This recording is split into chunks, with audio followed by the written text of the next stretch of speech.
Air travel has played a huge role in human connectivity. As one of the greatest inventions of man, it has connected worlds like never before and made the earth much smaller than perceived by our ancestors.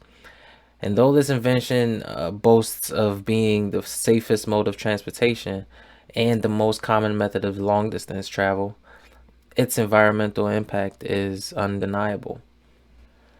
Aviation plays a huge role in creating greenhouse gases that lead to climate change, among other forms of environmental pollution. But there's an even more immediate danger looming above all aviators and passengers alike: hypoxia. The slithery, dark, and deadly phenomenon waits to claw you away, only to never return. It's silent, and though its symptoms may vary, they are usually masked with a sense of euphoria. It's the perfect tool for killing. But wait, this is a little dark. Hypoxia is dangerous when encountered, but it can be avoided with some actions, including education. I'll briefly describe hypoxia by discussing its types, causes, and some ways to treat and prevent it. What will follow will be a video found to be very helpful in offering some perspective into hypoxia.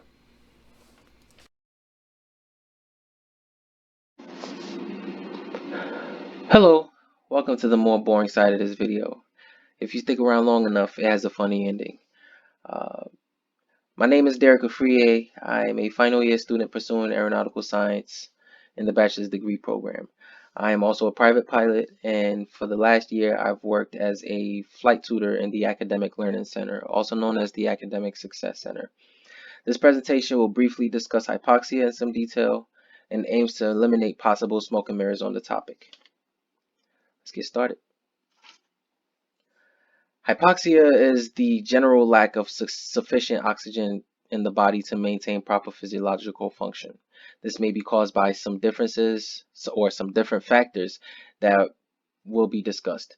Uh, while being a painless experience, hypoxia symptoms may vary from person to person, but there is some commonality. All symptoms are linked to or a general impairment of judgment and motor skills. There's four types of hypoxia. There's hypoxic hypoxia, hypemic hypoxia, stagnant hypoxia, and histotoxic hypoxia. The differences lie within their causes because their symptoms, though they do vary from person to person, are common among victims of all types of hypoxia. So before we dig a little deeper into the causes of hypoxia, this is a list of some symptoms of hypoxia, and it includes euphoria, headaches, dizziness, and a lack of coordination, among others.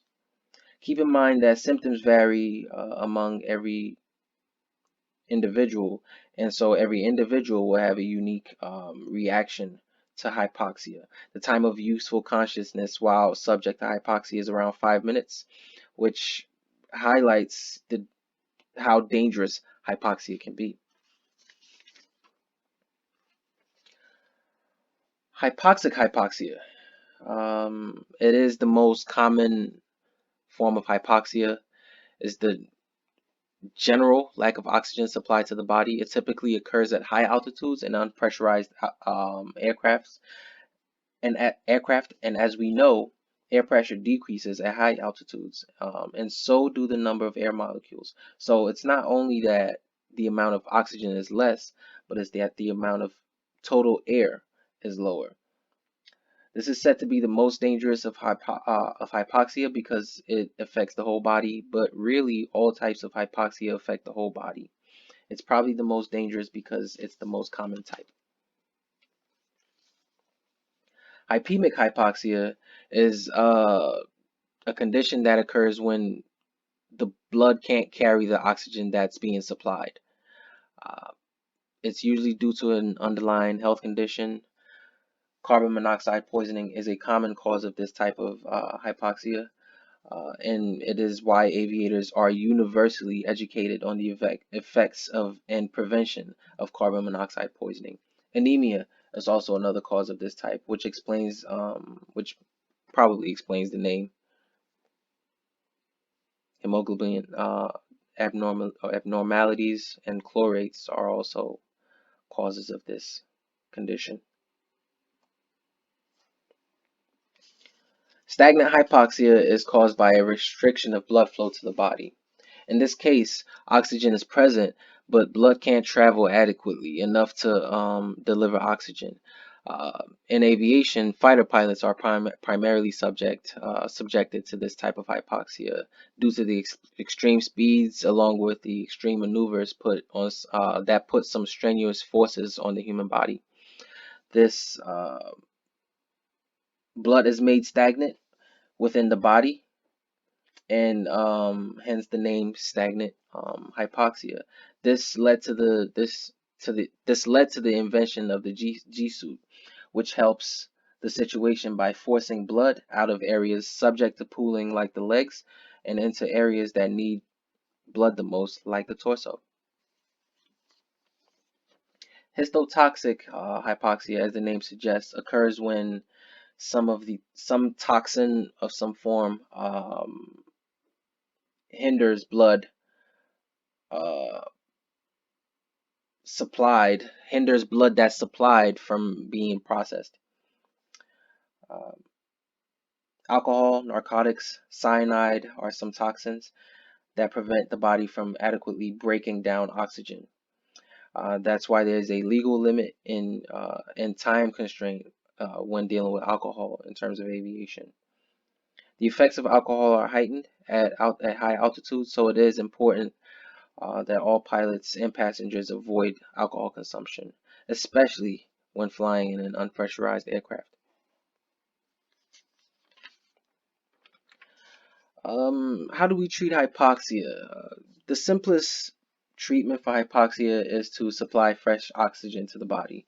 This can be done by use of supplemental oxygen if it's available, or getting more fresh air into the cabin of an unpressurized aircraft. Another way to treat hypoxia is returning to lower altitudes, which is also a sure way to prevent hypoxia generally. Um, and this is all because the best way to deal with hypoxia is to prevent hypoxia. Hopefully, this presentation brings hypoxia out of the dark to the listener, but if one wants to avoid encountering hypoxia, there's a few things to consider. Always carry supplemental oxygen, fly below altitudes with oxygen requirements, avoid alcohol consumption, avoid performing extreme flight maneuvers or at extreme speeds, unless you're a fighter pilot or a trained showman. And in that case, right on, brother or sister.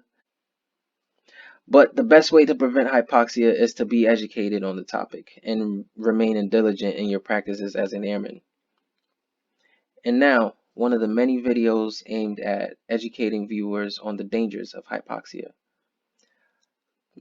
Pardon the quality of the video, also pardon the quality of the audio. It's muddy and muffled in some parts, but if you listen closely, you might hear the conversation between this subject of this test and his teammates.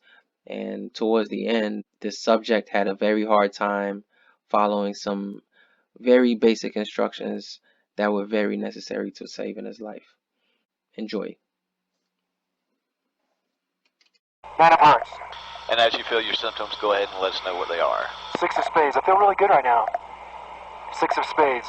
No symptoms yet. 2 of hearts. 2 of hearts. You have a little air hunger?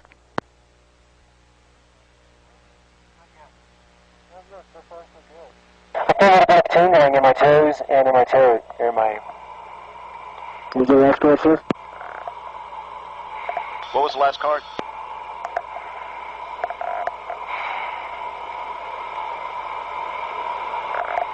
4 of spades. Tingling in the toes right now. Look at that code again. I don't think that was a spade.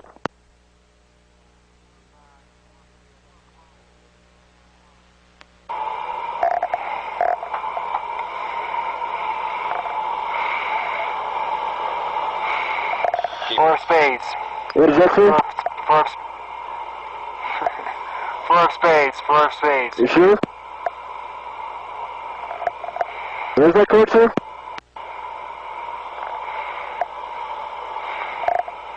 What is it? What are you feeling right now at number 14? Five of spades. Five of spades. There we go. What are you feeling, sir?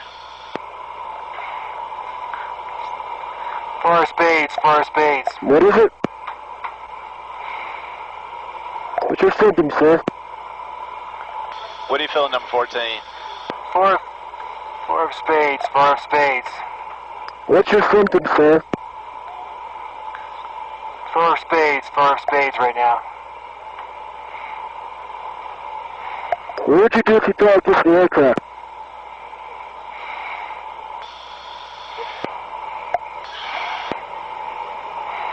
What code is that, sir? This is four of spades. Hey, what would you do if you thought this the aircraft? Four of spades. Four of spades right now. Can you gang right your regulator, sir? Sure. Show us what you would do if you were feeling like this in the aircraft. What would you do right now, sir, if you was in the aircraft? 14, sir. Sir, why don't you go with your regulator? Gang load said you're gonna die. Sir, gang load your regulator.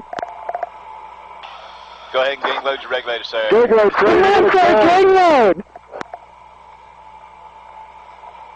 Gang load your regulator. Sir, you are gonna crash and die. Gang load your regulator. 14, sir. Go ahead and gang load. 14, sir. No, if you don't gang load, you're gonna die. Athlete! Athlete! Not that one, the athlete, sir.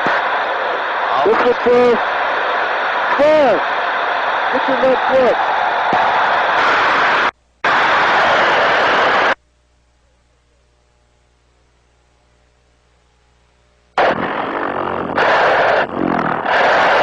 Watch what he does now. Hit him, Jax. Are you sure that's not four of spades? It's Jack of diamonds. Okay, sir, you can stop now.